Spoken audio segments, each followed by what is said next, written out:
If you've been checking out my videos recently, you'll probably know that this UNS 5S has quickly become my favorite aquarium in my studio space. But it's time to address the ugly elephant in the room, the hang-on back filter. Since I set up this tank a few months ago, I've known since day one that the HOB filter was just a temporary thing. I didn't have the right equipment or the resources to do a proper external canister filter. And frankly, I was a little bit worried about finding piping that was small enough and a filter that didn't have too much power. But thankfully, Boost Plant came to the rescue, and as you can see behind me, I have upgraded from an HOB to an external canister filter. So in today's video, I'm gonna show you exactly how I did this, and I'm hoping that if you at home are setting up a super tiny little nano high-tech aquarium, that this video can serve as a guide for you, because I've got lots of equipment recommendations that are gonna help you out. All right, so as you can see, this HOB filter gets the job done. It's got enough flow, but honestly, it's just ugly. In a tiny little tank like this, it's really gonna stand out like a sore thumb. And the shallow aquarium,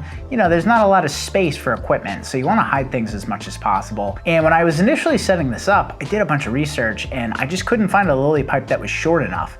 But thankfully, I started experimenting with the AQUARIO Neo pipes, and man, these things are amazing because they're modular and they're super easy to cut up. So that's exactly what I did. Boost Plant was kind enough to provide me with one of their Delta canister filters in the tiniest variety, the UNS Delta 30. They come with the AQUARIO Neo pipes, so no additional cost to you, and these pipes have quickly become my favorite pipes in the hobby. In fact, I've got them on almost every one of my aquariums in my studio space. So the first thing we're gonna have to do is move the tank over to the edge of my little IKEA shelf here, because if you've ever set up an external canister filter, you know that the piping can't really curve too much, or you're gonna get weird angles that are gonna create unnecessary tension and be difficult for forming a nice clean attachment to the pipe. So with the tank drained and moved over to the edge of the stand, it's time to begin fitting the AQUARIO Neo pipes. Unlike the majority of lily pipes on the market, these pipes don't use suction cups. They use what's called the AQUARIO Neo holder. And this thing has been upgraded a few times since these pipes debuted years ago.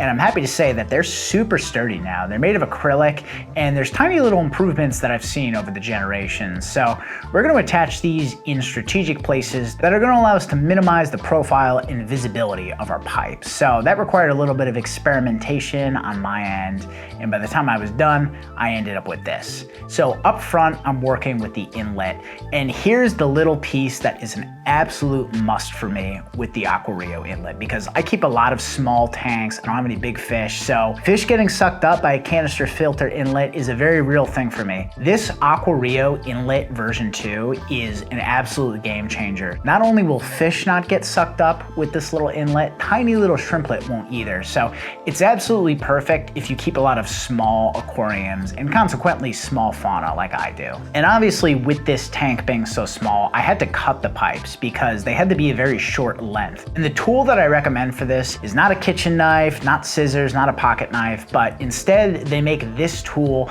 that I picked up at my local hardware store. It's used to cut piping. I think it's even strong enough to cut copper, and it works absolutely perfect for me and makes a seamless, clean cut. It's also great for cutting the vinyl tubing. In the past, I used to use a scissor and a knife for everything, and I would get little leaks and I would scratch my head and wonder why. And since implementing this tool, which only cost me about $12, it's been a game changer. No leaking at connections and nice clean cuts. So the next step is to actually get the canister ready. So as I said before, we're working with the beautiful UNS Delta 30. This is the smallest Delta filter. So as you can see, the Delta 30 opens with 4 little clasps, and all the media is hidden inside. It's got multiple chambers, one for the coarse sponge, and then one for the media. And the UNS Delta filters also now come with the AQUARIO Neo media. A lot of filters don't come with nice media, so that's a huge advantage for this one. Now, I told you earlier I was gonna show you a little quick tip for jump starting a filter. What I'm doing is I'm taking the sponges from my old HOB filter and I'm squeezing them on to the Neo media. In addition to that, I'm adding the old media from the the HOB filter, which is gonna contain the vast majority of our beneficial bacteria, because we don't wanna shock this tank and start completely fresh. And then to add one more step, that water I drained earlier to drain down the tank and move it, I'm actually pouring that into the filter. So one more cool advantage about having an external canister filter is you can add a significant amount of volume to your system. With this little UNS 5S being so small, and with the water volume being displaced by all the hardscape, we're honestly probably down to about 2 gallons. So this bad boy is gonna add a significant amount of water volume, and I can store much more beneficial bacteria in here, which is gonna allow for a much healthier, even more balanced system. And if I wanted to, I could even support more life in here. So the final step for upgrading this bad boy is to actually connect the vinyl tubing. These ones that come with the Delta filter are sort of a smoked. I actually really like the look of it. Usually I go for fully transparent, but these look really nice. So I'm gonna work with them. They're just about the perfect length for what I'm doing here. And the important step that I needed to do was to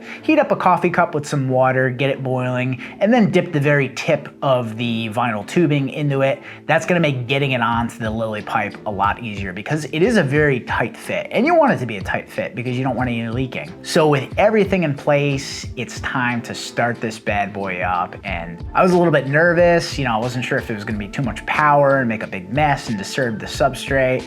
And I'm happy to say that things are working out really perfect with the filter on, and I'm so hyped about how low profile everything is. I love making these little upgrades. In the beginning, I did have the AQUARIO Neo reliever, but I saw almost immediately my very curious Chihiros boras were working their way into the reliever and getting stuck in an infinite Ferris wheel of doom. So I had to take that off. And now I'm just using the elbow, which thankfully doesn't have too much flow and is even lower profile. So it creates a nice bit of circulation, a nice bit of flow. So we've basically upgraded in 3 different ways. We've got more biomedia to support life and to support balance. We've got better circulation and flow and oxygen distribution, which is a huge deal. And we've got that aesthetic appeal. So with all these upgrades in place, the last step was to kind of move the CO2 over. And I was also able to put that in the back of the tank, just underneath the outflow, which is gonna lead to better CO2 circulation. So if you're looking to upgrade the aesthetic and circulation of your tank with an external canister filter, I hope this guide is helpful for you.